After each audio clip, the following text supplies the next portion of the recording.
Hi అండి, welcome to my channel Bhagyalakshmi పచ్చ. ఎలా ఉన్నారు? బాగున్నారా? నేను కూడా చాలా బాగున్నాను. ఏంటి మరమరాలు ప్యాకెట్ ప్యాకెట్ పట్టుకొని ఉన్నాను అనుకుంటున్నారా? ఇవైతే ఇప్పుడు ఫ్రై చేయాలి. పిల్లలకైతే హాస్టల్కి పంపించాలి. హాస్టల్కి వెళ్ళేటప్పుడల్లా ఏదో ఒక స్నాక్స్ అయితే తీసుకెళ్తాము. పోయినసారి పోయినప్పుడైతేనేమో చక్రాలుండి పంపించాను. ఇంక ఇప్పుడైతే మరమరాలు ఫ్రై చేసి పంపిస్తున్నా. మళ్ళీ పండగ వస్తుంది కదా, పండగకైతే పిల్లలు ఇంటికి వస్తారు. పండగకి మనం పిండి వంటలు వండుకుంటాము. ఇంకా అప్పుడైతే పిల్లలు తీసుకెళ్తారు కదా, మళ్ళీ ఇప్పుడు వండటం ఎందుకులని వండట్లేదు. ఇవైతే మనకి ఫ్రై చేయడానికి తేలిగ్గా ఉంటుంది. పిల్లలు కూడా ఇష్టంగా తింటారు. కొంచెం ఆయిల్ వేసి గ్యాస్ అనేది సిమ్లో పెట్టి బాగా బురబురలాడేటట్టు ఫ్రై చేసామనుకోండి, టేస్ట్ చాలా బాగుంటాయి. గ్యాస్ కొంచెం హైలో పెట్టామనుకోండి మాడిపోతాయి. మాడిపోయిందంటే మళ్ళీ టేస్ట్ అనేది మారిపోతాయి.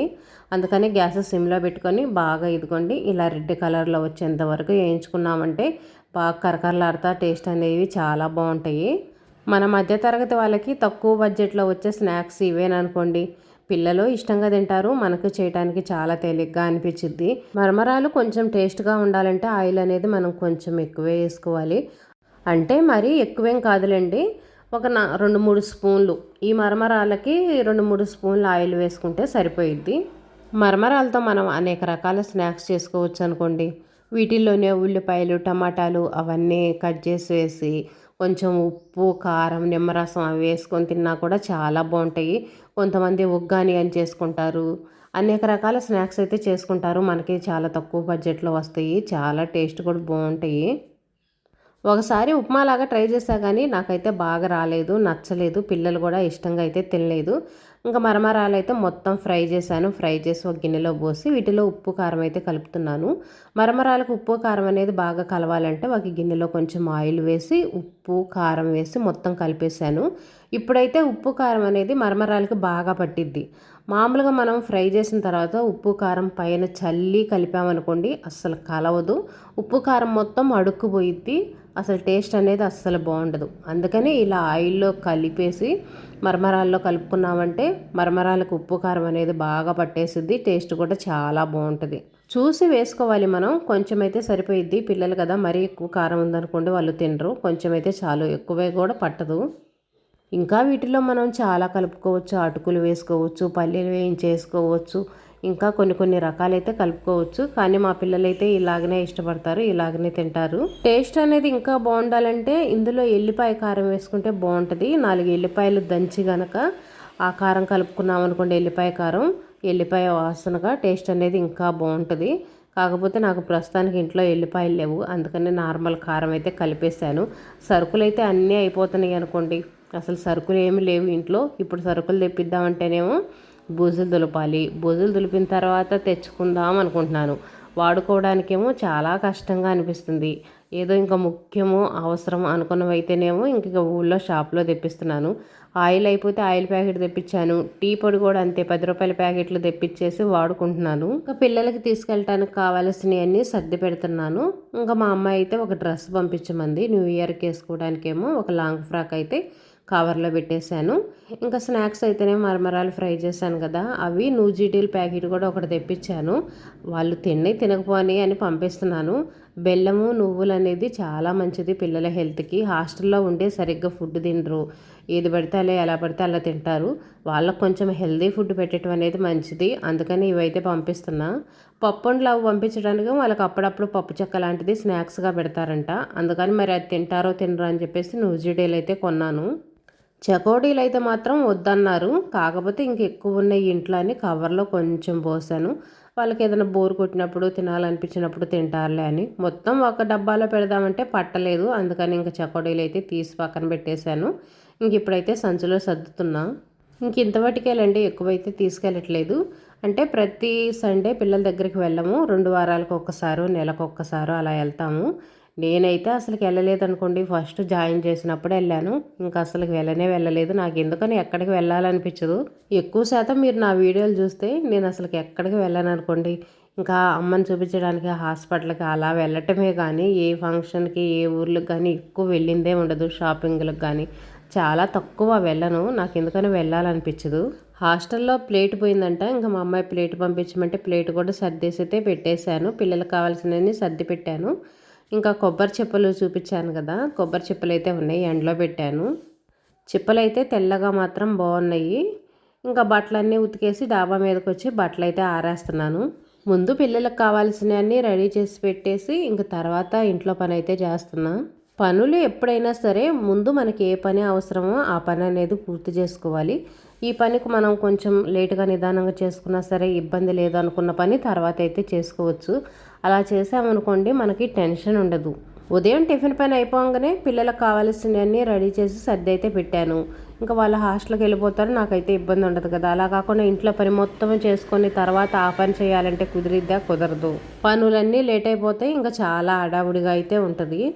అస్సలు ఎండ అనేది రావట్లేదు చూడండి, ఎంత చల్లగా ఉందో వాతావరణం. డాబా మీద వేయబట్టి బట్టలు కొంచెం అలా ఆరుతున్నాయి కానీ కింద అయితే మాత్రం అస్సలు కారణ కూడా ఆరట్లేదు. ఈరోజు మా ఆయన బట్టలకైతే మాత్రం ఇలా పసుపు రంగులు చూడండి ఎలా ఉన్నాయో. చేనికి గడ్డి మందు వేసారంట. గడ్డి మందు వేయటం వల్ల ఇంకా ఆ షర్ట్లన్నీ అలా అయిపోయినాయి. ఎప్పుడు పాత షర్ట్ వేసుకునేవాడు, ఇంక ఈసారి ఎందుకనో రోజువారీ వేసుకునే షర్టే వేసుకోబట్టి దానికి అసలు పచ్చంగా మరకలు అయితే వచ్చినాయి. ఎంత ఉతికినా సరే ఆ కలర్ అనేది అసలు పోలేదు. ఇంకా క్రమేపీ ఉతికే కొద్దీ అయితే ఇంకా మరకలు పోతాయి. పొలం పని చేసే వాళ్ళకి ఇలాగే ఉంటుందండి. బట్టలకి మాత్రం మురికి మామూలుగా ఉండదు, చాలా మురికి ఉంటుంది బట్టలకి. ఈ మురికంతా పోవటానికే నేను అందుకనే సరుపులు అయితే నానబెడతాను. సరుపులో నానబెట్టామనుకోండి మురికి అనేది బాగా పోయిద్ది. ఇలాంటి పొలం బట్టలు అవి అయితేనేమో వాటిని సపరేట్గా నానబెడతాను. ఇంక ఈరోజు టిఫిన్కి అయితేనేమో ఇడ్లీకి నానేస్తున్నాను. పొయ్యి మీద అయితే ఇంకా అన్నం పెట్టేశాను. ఈరోజు నవీన్ కూడా హాస్టల్కి వెళ్తానన్నాడు. ఈరోజు వంట పని లేదులే అనుకున్నాను, కానీ మొత్తం రివర్స్ అయిపోయింది అనుకోండి. హాస్టల్కి బయలుదేరబోయే ముందు నవీన్ నేను రాను, ఆడుకోవడానికి వెళ్తున్నానని వెళ్ళిపోయాడు. ఇంకా నేను అప్పుడప్పుడు ఇంకేం కూర చేస్తాము, ఇంకా నాకైతే కొత్తిమీర పచ్చడి అయితే ఉంది. నిన్న నైట్ కొత్తిమీర పచ్చడి చేశాను కదా, ఆ పచ్చడి ఉంది. అది వేసుకొని తినొచ్చులే. సద్దన్నం కూడా కొంచెం ఉంది. ఇంకా సద్దన్నమను ఆ పచ్చడితో అడ్జస్ట్ అవ్వచ్చు. ఈరోజు వంట చేసే పని లేదనుకున్నాను. ఇంకా వాడు హాస్టల్కి వెళ్ళలేదు కదా, మనమంటే ఏదో ఒకటి అడ్జస్ట్ అవుతాం, పిల్లలు తింటారు కదా. అందుకని ఇంకా వాడి కోసం అయితే ఇంకా అప్పుడప్పుడు ఇంక ఎగ్ రైస్ అయితే చేస్తున్నాను. పిల్లలకి ఇష్టంగా తినేది, మనకి తేలిగ్గా ఉండేది ఎగ్ రైస్ మాత్రమే. ఎగ్ కూడా ఉల్లిపాయలు కానీ ఏమీ వేయలేదు. ఉట్టి ఎగ్గు కాచేసి దాన్ని ఫ్రై చేసేసి ఇంకా అన్నం వేసి అందులో కొంచెం ధనియాల పొడి అయితే వేసాను. కొంచెం మసాలా వేస్తే టేస్ట్ బాగుంటుంది కదా. ఇంకా వాడికైతే చేసి ఇస్తున్నాను. ఇంకా చక్కగా టీవీ చూస్తూ అయితే తింటున్నాడు. ఇప్పుడే ఆడుకొని వచ్చాడు. పిల్లలు ఆడుకోవటం మంచిదిలేండి, బాగా యాక్టివ్గా ఉంటారు. ముళ్ళేదో గుచ్చుకుందంట పాపం, కాలు కుంటుకుంటా వచ్చాడు. కాల్లో చూస్తే ముళ్ళైతే లేదు కానీ గుచ్చుకుందంట, చెప్పులో నుంచి గుచ్చుకుందంట పాపం. గట్టిగా గుచ్చుకున్నట్టుంది, నొప్పి అంటున్నాడు. నడవటానికే కొంచెం కష్టంగా ఉంది. ఇంకా నేనైతేనేమో కొత్తిమీర పచ్చడి ఉంది కదా, ఆ కొత్తిమీర పచ్చడి వేసుకొని ఇంక ఇంట్లో చకోడీలు ఉండేగా ఆ చకోడీలు నంచుకొని అయితే తింటున్నాను. పచ్చడి మాత్రం నిజంగా చెప్తున్నా చాలా బాగుందనుకోండి, బాగా టేస్ట్గా ఉంది. కొత్తిమీర పచ్చడి చేసుకోవాలంటే ఎప్పుడైనా కానీ కొంచెం కారం అనేది ఎక్కువే వేసుకోవాలి. కారం తక్కువ వేసుకుంటే అంత టేస్ట్ రాదు. ఇడ్లీ రవ్వ అయితే నానబెడుతున్నాను. నేను ఏ గ్లాస్తో మినపప్పు తీసుకున్నాను సేమ్ అదే గ్లాస్తో 2 గ్లాసులు రవ్వ అయితే తీసుకుంటాను. గ్రైండర్కి వేపించినా అదే రవ్వ, మిక్సీకి అయినా కానీ అదే రవ్వ కలుపుతాను. మినపప్పు నానబెట్టేటప్పుడు రవ్వ నానబెట్టను. మినపప్పు కడిగి మనం గ్రైండర్కి వేసుకుంటాను చూడండి, అప్పుడైతే రవ్వ నానబెడతాను. ఎక్కువసేపు నానబెట్టుకోవాల్సిన అవసరం ఉండదు. రవ్వను కూడా బాగా మనం 1-2 సార్లు కడిగామనుకోండి, ఇంకా పైన ఉన్న నలకలు కానీ డస్ట్ ఏదో ఒకటి ఉంటుంది కదా, అదైతే పోయిద్ది. కానీ రవ్వలో నీళ్లు పోసినప్పుడు మనం వెంటనే కడగకూడదు, కొంచెం సేపు పక్కన పెట్టాలి. 1 నిమిషం అటుపాటు అలా పక్కన పెట్టామనుకోండి, నీళ్ళు అనేవి పైకి వస్తాయి. ఈ మధ్య పిండ్లన్నీ ప్లాస్టిక్ బకెట్లోనే అలాగనే ఉంచేస్తున్నాను. చాలామంది చెప్తున్నారు ప్లాస్టిక్ వాడకూడదక్క, వాడమాకని. కాకపోతే ఇంక ఇందులోనే పిండి వేపించుకొస్తున్నా కదా, ఇంక ఇది ఫ్రిడ్జ్లో పడుతుంది పెట్టడానికి, ఇంక ఇలాగనే పెట్టేస్తున్నాను. మళ్ళీ వేరే గిన్నెలో పెట్టడం ఎందుకులే అని. ఎలాగో మనం ఇడ్లీ వేసేటప్పుడు పిండి అనేది సపరేట్గా తీసుకుంటాము, వేరే గిన్నెలోకి తీసుకుంటాం కదా, ఇంకా అందుకోసమని ఇందులోనే ఉంచుతున్నాను ప్రస్తుతానికైతే. ఇంక ఇప్పుడు రవ్వ అయితే కడుగుతున్నాను. రవ్వ కడగేటప్పుడు కొంచెం జాగ్రత్తగా ఉండాలి. రవ్వ నీళ్ళల్లో కలిసి అంతే మొత్తం పోయిద్ది. అలాగనే ఉంచేసామంటే కొంచెం నీళ్ళు అనేవి పైకి వచ్చిన తర్వాత ఉంచుకోవాలి మనం.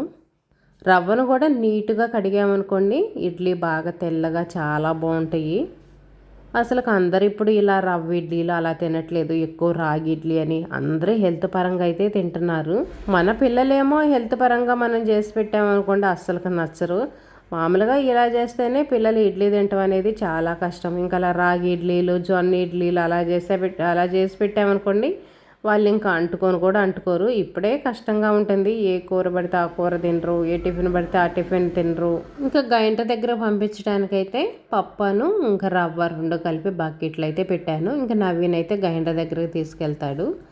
ఇంకా మా ఆయన హాస్టల్ నుంచి వస్తా ఇంక ఇదిగోండి అంతకుముందు చక్రాలొడ్డు పంపించాను కదా, ఇంకా ఆ డబ్బా అయితే మా అమ్మాయి పంపించింది. ఇంక ఇది కడుగుదామని చెప్పేసి ఇంక టబ్లో అయితే పడేస్తున్నా.